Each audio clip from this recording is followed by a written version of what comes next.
Assalamualaikum warahmatullahi wabarakatuh.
Alhamdulillah, wassalatu wassalamu ala Rasulillah wa ala alihi wa sahbihi wa mawalah.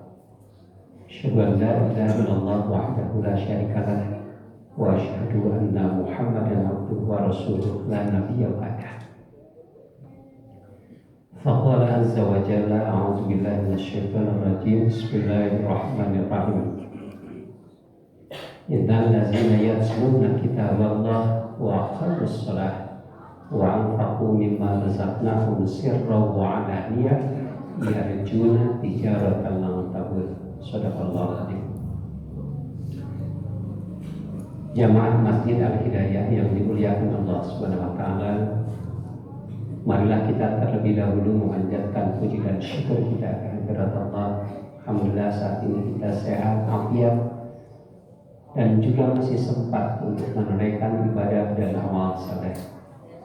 Salawat dan salam semoga terlimpahkan kepada junjungan kita baginda Nabi besar Nabi Muhammad Sallallahu Alaihi Wasallam, keluarga, para sahabat, dan mudah-mudahan terlimpahkan kepada setiap Muslim yang dengan setia mengamalkan, menyiarkan, dan memperjuangkan ajarannya. Mudah-mudahan termasuk kita semua berada di dalam.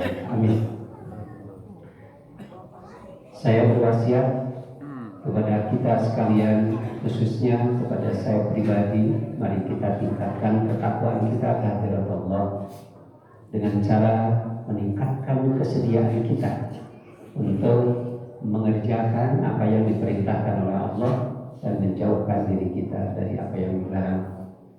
Mudah-mudahan senantiasa kita mendapatkan bimbingan, petunjuk, hidayah, dan taufik, serta mendapatkan bantuannya. Amin. Ya Allah, ya Rahman, ya Rahim, ya Mujib as-Sa'irin. Hadirin rahimakumullah, ketika baginda Nabi hijrah dari Makkah ke Madinah, diiringi oleh para sahabat, teknisnya para sahabat lebih dulu, baginda Nabi belakangan. Setelah Nabi tinggal di Madinah tidak begitu lama, kemudian Nabi mengumpulkan kaum muslimin baik dari Makkah yang disebut Muhajirin dan dari Madinah yang disebut Ansar. Muhajirin artinya yang pindah, Ansar artinya penolong. Lalu Nabi melakukan apa yang disebut dengan program ta'akhur. Setiap orang dimuakhirkan bahasa kitanya dipersaudarakan. Tapi sebetulnya kalau dilihat dari segi teknis teknis sosial itu dipertemukan antara bapak angkat dengan anak angkat, nah kira-kira begitu. Salah seorang dari kalangan Ansor ada yang bernama Sa'ad bin Ubadah. Beliau sangat mendukung program dari Kanjeng Nabi Muhammad SAW tersebut. Beliau ini adalah seorang dari kalangan Bani Khazraj, dari suku Khazraj yang mendonasi dengan dana yang sangat besar terkait dengan kepindahan hijrah para sahabat dari Makkah ke Madinah. Beliau sponsor utama program takhul, program persaudaraan tadi. Di antara yang direkomendasikan oleh Sa'ad bin Ubadah adalah Abdurrahman bin Auf dari Makkah. Beliau adalah seorang pedagang kecil, pedagang kaki lima di Makkah. Lalu kemudian dengan inisiatif atau usulan rekomendasi dari Sa'ad bin Ubadah, Abdurrahman bin Auf dijadikan mitra atau anak angkat dari sahabat dari Ansar namanya Sa'ad bin Rabi. Sa'ad bin Rabi adalah seorang saudagar, dia kaya raya. Begitu kemudian sudah dipersaudarakan dengan Abdurrahman bin Auf, Sa'ad bin Rabi menawarkan kepada Abdurrahman bin Auf setengah dari harta yang dia miliki. Luar biasa. Dia menawarkan rumah, bahkan dia menawarkan usahanya. Setengah saham usaha diberikan kepada Abdurrahman bin Auf. Hebatnya Abdurrahman bin Auf menolak secara halus atas tawaran dari Sa'ad bin Rabi'.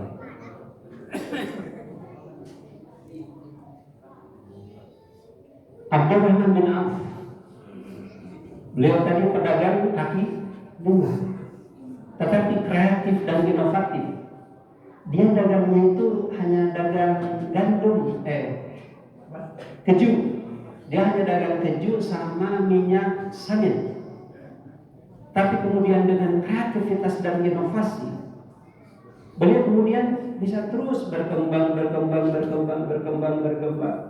Dan akhirnya Abdurrahman bin Auf bahkan menyamai kesaudagaran daripada Sa'ad bin Rabi' yang tempo hari itu menawarkan setengah daripada harta.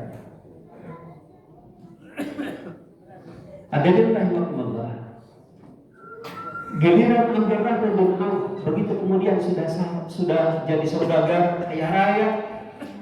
Abdurrahman bin Auf begitu dermawan menyokong terhadap aktivitas dakwah yang dilakukan oleh baginda Nabi. Manakala ada perang, beliau menyumbang logistik. Manakala ada yang wafat di medan tempur, maka mereka yang wafat di medan tempur itu diambil oleh Abdurrahman bin Auf, diberikan jaminan ekonomi. Abdurrahman bin Auf dengan kedermawanannya itu justru semakin kaya. Suatu ketika Abdurrahman bin Auf mendatangkan barang melalui 70 onta. Hari tamat jajan ya kapal. Pakai onta membawa gandum menyesaki 70 onta. Hadirin rahimakumullah. Lalu kemudian begitu Abdurrahman bin Auf ketemu sama Rasulullah, Rasulullah berkata kepada Abdurrahman bin Auf, Anda masuk surga dan lebat ke surgana rada ngaraya merangkak gitu. Masuk ke surga tapi merangkak, merayap. Abdurrahman bin Auf bertanya, kenapa ya Rasulullah? Kata beliau, kata baginda Nabi, kalau yang lain sudah ngacir duluan masuk ke surga, Abdurrahman bin Auf merangkak, merapat, berjalannya agak lambat masuk ke dalam surga karena keberatan oleh harta kekayaan yang ternyata memerlukan waktu yang lama untuk diperiksa oleh malaikat. Hadirin rahimakumullah. Itu kalau baginda Nabi mendengarkan 70 unta penuh dengan gandum, lalu spontanitas Abdurrahman bin Auf menyatakan, ya Rasulullah, aku ikrarkan 70 unta, kalau sekarang mungkin 70 truk dengan muatan gandum yang penuh untuk diberikan kepada fakir dan miskin. Hadirin rahimakumullah, seorang sahabat Nabi yang lain namanya adalah Talhah bin Ubaidillah. Talhah bin Ubaidillah ini adalah juga seorang pedagang yang kaya raya. Yang anehnya adalah ketika Talhah bin Ubaidillah ini dia dapat laba yang spektakuler, misalnya dapat laba 2 kali lipat, dapat margin 5 kali lipat, beliau 100% labanya itu diberikan kepada fakir dan miskin. Masya Allah. Sudah, kalau yang lain-lain istilahnya bangun masjid, madrasah, sponsor utama. Ini mah setiap dagang beliau dapat labanya signifikan, langsung diikrarkan untuk diberikan kepada fakir dan miskin. Sedemikian dermawannya siapa? Talhah bin Ubaidillah, sampai-sampai beliau diberikan gelar. Namanya apa? Talhah Al-Fayyad, Talhah yang kebanjiran dengan pahala, sebab beliau adalah seorang yang dermawan. Sahabat lain adalah Utsman bin Affan. Kita tahu Utsman bin Affan adalah orang kaya dari sononya. Jadi beliau itu memang bapaknya kaya, nenek moyangnya kaya. Utsman bin Affan. Pada tahun kedua Hijriah, 2 tahun setelah baginda Nabi hijrah ke Madinah, terjadi kekeringan. Yang kemudian terjadi adalah air menyusut. Sumur-sumur pada nggak ada airnya. Yang tersisa hanya satu air dan hanya satu sumur, namanya adalah sumur Ar-Rumah, dan sumur ini dimiliki oleh seorang Yahudi. Dengan demikian, maka masyarakat menjadi tergantung dengan keberadaan sumber tersebut. Ternyata sumur itu pun karena memang musim kering sudah menyusut, kapasitas airnya itu juga sedikit. Utsman punya ide, datang malam-malam dia menemui si orang Yahudi, si pemiliknya. Kira-kira begini, ini sumur yang sekarang ada cuma satu milik Anda, tapi kapasitasnya sedikit, nggak mencukupi kebutuhan umat, kebutuhan bangsa, kebutuhan masyarakat. Gimana kalau kapasitasnya dinaikkan? Si orang Yahudi bilang, aku sih siap-siap aja, cuma kan harus pakai modal, berarti perlu digali. Yang kedua pun pakai mesin, kira-kira begitulah kalau sekarang itu. Utsman menawarkan, aku siap menjadi pemodal, menjadi investor. Udah gini aja, dia menawarkan konsep usaha dibagi menjadi 50-50 sahamnya. Dia menerima, maka Utsman kemudian menggali sumurnya di di jeroan, ya, ngebantu mesin dan lain sebagainya, sampai kemudian bisa memenuhi apa yang menjadi kebutuhan masyarakat. Bagaimana bagi hasilnya? Pak Utsman menyampaikan usulan, gimana kalau begini, pokoknya mas hapoe bagian didinya, sok karek dijual sabaraha terserah didinya. 1 hari berikutnya bagian saya. Begitu aja, nanti setiap hari bergiliran. Ya, disetujui, deal. Begitu sudah deal, apa yang terjadi? Hari itu bagian si Yahudi, dia menjual dengan harga yang tinggi. Wah, umat membeli kepaksa dan tidak ada air dibutuhkan, tapi cuma bisa membeli sedikit. Hadirin rahimakumullah. Pas besoknya giliran Utsman tidak menjual, tapi menggratiskan. Lalu apa yang terjadi? Yang terjadi adalah umat mengambil air buat 2 hari, bukan untuk hari ini, tapi juga cadangan buat besok. Akibatnya pada besok hari nggak ada yang membeli. Maka si Yahudi kubulutuk datang dia kepada Utsman. Dia menawarkan, bagaimana kalau udah beli aja sama kamu, kira-kira begitu. Oleh Utsman kemudian dibeli dan harganya mahal sekali. Kira-kira kalau sekarang mungkin puluhan miliar lah, kira-kira begitu. Tapi apa yang terjadi? Setelah dibeli, Utsman datang kepada baginda Nabi dan mengikrarkan sebagai wakaf. Inilah wakaf produktif pertama di dalam sejarah peradaban umat Islam. Saya ingin memberikan 2 lagi yang terakhir untuk khutbah yang pertama. Tadi siapa? Utsman bin Affan. Sekarang tahun ke berapa ya? Ke-7 atau ke-9? Tahun ke-9 Hijriah terjadi perang Tabuk. Rasulullah memerlukan logistik, ya kan? Memerlukan pedang, dan pedang kan harus dibuat, harus dibikin, kan? Kalau sekarang kan Iran butuh apa namanya? Peluru lah, kira-kira begitu. Butuh modal, butuh besi, butuh mesin dan seterusnya. Termasuk butuh kuda, butuh unta, butuh konsumsi untuk para mereka pejuang di lapangan. Jadi rahimahullah, setelah diumumkan oleh baginda Nabi, Umar bin Khattab, beliau datang dan mengikrarkan setengah dari seluruh harta kekayaannya kepada baginda Nabi Muhammad SAW untuk digunakan sebagai apa? Buat fi sabilillah, perjuangan umat Islam. mendengar Umar bin Khattab menyerahkan setengah dari harta kekayaannya, Abu Bakar As-Siddiq datang bersimpuh sujud di hadapan Nabi. Ya Rasulullah, aku ikrarkan 100% dari harta kekayaanku. Aku ikrarkan untuk menjadi sedekah bagi pergerakan umat Islam. Baginda Nabi bertanya kepada Abu Bakar As-Siddiq, ya Abu Bakrin, maka abdaika? Kalau seluruh harta kekayaan engkau infakkan, engkau sedekahkan, lalu engkau akan tinggalkan apa buat istri dan anakku?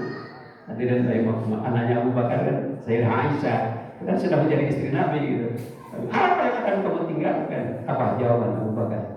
Jawaban Abu Bakar adalah Abqaitullah wa rasulahu. Aku hanya cukup tinggalkan Allah dan Rasulnya buat istri dan anak-anak. Barakallah, subhanallah, masya Allah.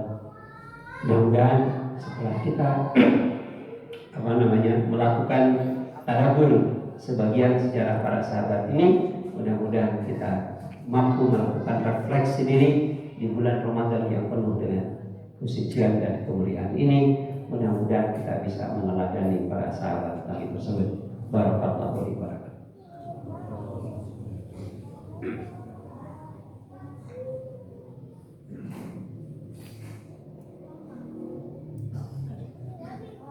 Alhamdulillah wa kafa. Wassalatu wassalamu ala nabiyyil mustafa wa ala alihi ahli sidqi wal wafa. Asyhadu an la ilaha illallah wahdahu la syarikalah wa asyhadu anna Muhammadan abduhu wa rasuluh la nabiyya ba'dah.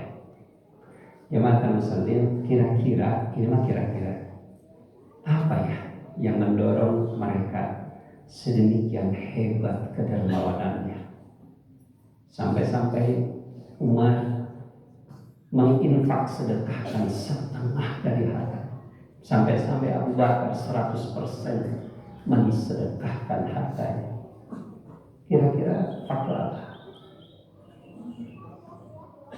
Jawabannya menurut hemat saya adalah karena mereka yakin akan keberadaan Allah. Satu. Yang kedua, karena mereka yakin akan keberadaan hari kiamat. Hadirin rahimakumullah.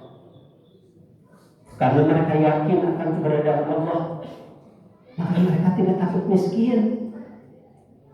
Kekayaan adalah merupakan alat untuk menopang kehidupan. Instrumen hanya alat untuk beribadah dan beramal saleh. Yang mereka cari adalah ridha Allah. Kalau dengan harta yang mereka sisihkan bisa mendapatkan surga, itu adalah aflaha, sungguh keberuntungan dan kejayaan. Yakin. Di dalam Al-Quran sampai dinyatakan wa ma tuqaddimu li anfusikum min khairin tajiduhu indallah. Jadi mereka yakin bahwa apa yang dihidangkan itu diinfakkan, disedekahkan, yakin itu semua akan menjadi sesuatu di hadapan Allah Subhanahu wa ta'ala. Dalam ayat lain dinyatakan bahwa siapa orang yang menyedekahkan hartanya, fahuwa yukhlifuhu, Allah yang akan memberikan ganti. Maka mereka tuh gak takut miskin. Hadirin rahimakumullah, gak takut miskin dengan infak dan sedekah itu. Dan memang tidak ada orang yang dermawan dengan infak dan sedekah itu lalu kemudian jatuh miskin. Enggak. Allah akan memberikan rezeki min haitsu la yahtasib, dan cara-cara yang tidak pernah mereka duga. Mungkin dagangnya dapat laba, diinfakkan 100%, tidak ada marginnya. Iya, tidak ada margin, tidak ada laba. Kalau begitu apa yang bisa dibawa ke rumah? Tapi min haitsu la yahtasib, Allah bisa memberikan rezeki dari cara-cara yang tidak pernah diduga olehnya. Ini hadirin rahimakumullah, yakin akan keberadaan Allah. Harta adalah milik Allah, harta adalah titipan dari Allah, harta harus digunakan buat ibadah dan amal saleh. Lalu yang kedua, yakin akan adanya hari akhirat. Yakin bahwa kelak akan ditimbang siapa yang berat amalnya, maka akan masuk ke dalam surga. Berat amalnya itu adalah dengan ibadah dan amal saleh, dengan harta yang mereka miliki. Hadirin rahimakumullah. Saum Ramadan sesungguhnya adalah sedang melatih itu. Surat Al-Baqarah ayat 186, wa idza sa'alaka ibadi anni fa inni qarib. Jika hamba bertanya kepada Muhammad tentang keberadaan aku, katakan sesungguhnya aku adalah dekat.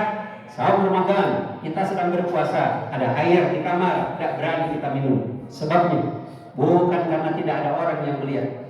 Di mobil kita tidak makan, padahal tidak ada orang, kita nyetir sendiri. Ada air bekas sahur, tidak berani kita untuk minum. Bukan karena tidak ada orang yang melihat, melainkan karena kita sedang melatih menghadirkan Allah dalam kehidupan kita.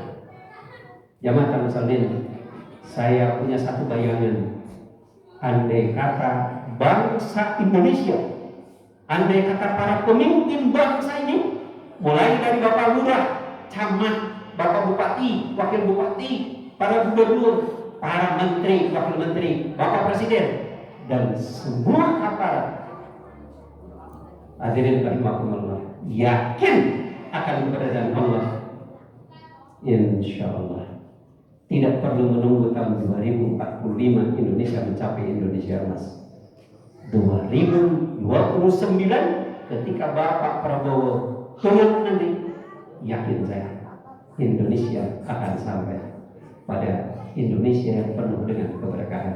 Syaratnya adalah yakin akan keberadaan Allah, dan dengan keyakinan itu akan menimbulkan kejujuran, akan membangun integritas. Hadirin rahimakumullah, saya prihatin setiap hari pejabat ngantri digiring oleh kejaksaan, ngantri digiring oleh KPK. Sebabnya mereka karena tidak percaya akan keberadaan Allah dan hari kiamat. Mudah-mudahan saum Ramadan kita bisa berhasil mendidik kita, membina diri kita, meyakini akan keberadaan Allah, dan insya Allah ini akan menjadi sumber keberkahan. Allahumma shalli wa sallim ala rasulika al-karim wa ala alihi wa sahbihi ajma'in. Allahumma ya Allahumma taqabbal minna innaka antas samiul alim. Rabbana waj'alna muslimin laka wa min dzurriyyatina ummatan muslimatan laka wa arina manasikana wa tub alaina innaka antat tawwabur rahim. Rabbana atina fid dunya hasanah wa fil akhirati hasanah wa qina adzabannar. Amin ya Allah ya Rahman ya Rahim ya Wali Basairin. Amin. Allahu Akbar, Allahu Akbar. Asyhadu an la ilaha illallah, asyhadu anna Muhammadar Rasulullah. Hayya 'alas shalah, hayya 'alal falah. Qad qamatis salatu, qad qamatis salah. Allahu Akbar, Allahu Akbar. La ilaha illallah.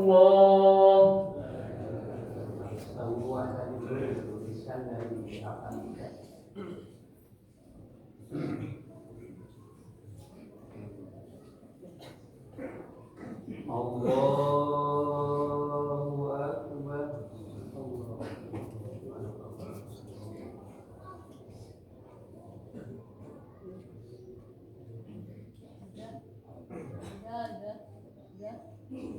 Bismillahirrahmanirrahim. Alhamdulillahi rabbil alamin, ar-rahmanir rahim, maliki yaumiddin. Iyyaka na'budu wa iyyaka nasta'in. Ihdinas siratal mustaqim, siratal ladzina an'amta 'alaihim ghairil maghdubi 'alaihim waladdallin.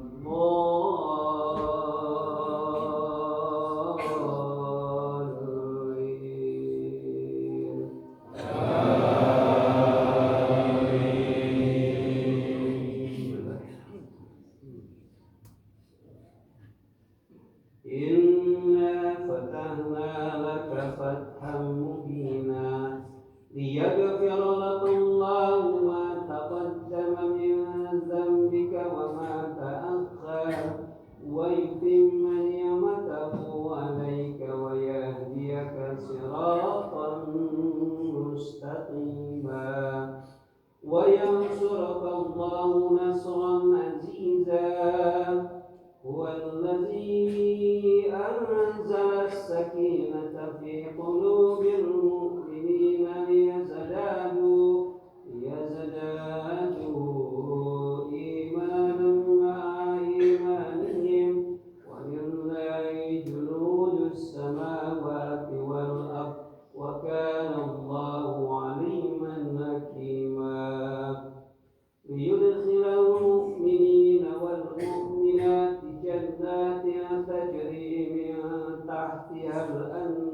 وكان ذلك عند الله فوزا عظيما. الله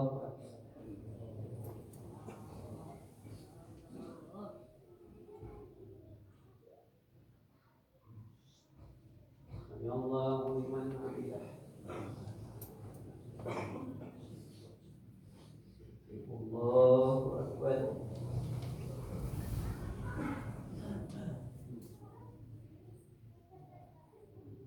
الله أكبر. الله أكبر.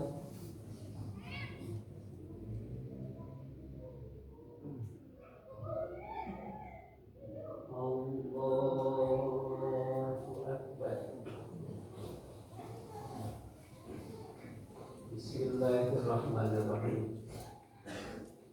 الحمد لله رب العالمين الرحمن الرحيم مالك يوم الدين إياك نعبد وإياك نستعين اهدنا الصراط المستقيم صراط الذين أنعمت عليهم غير المغضوب عليهم ولا الضالين.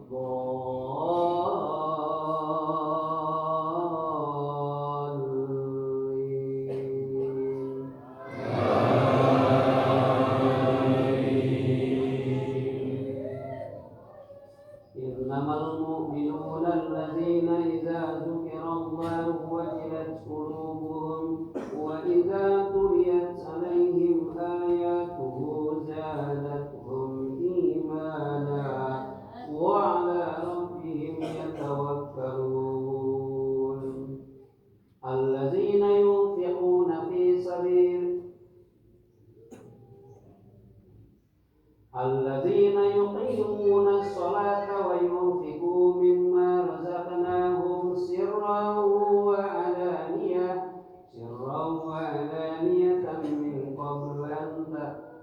من قبل أن تأتي يوم لا بيع فيه ولا خلال. الله الذي خلق السماوات والأرض وأنزل من السماء ماء فأخرج به من الثمرات رزقا لهم وسخر لكم الفلك لتجري في البحر بأمره وسخر لكم الأنهار. الله أكبر.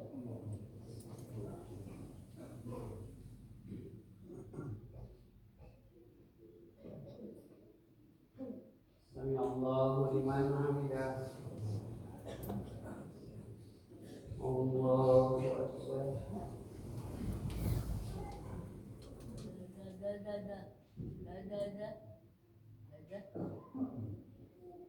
الله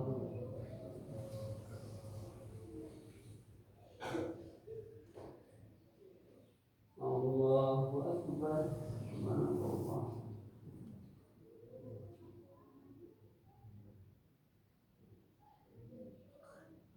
الله أكبر.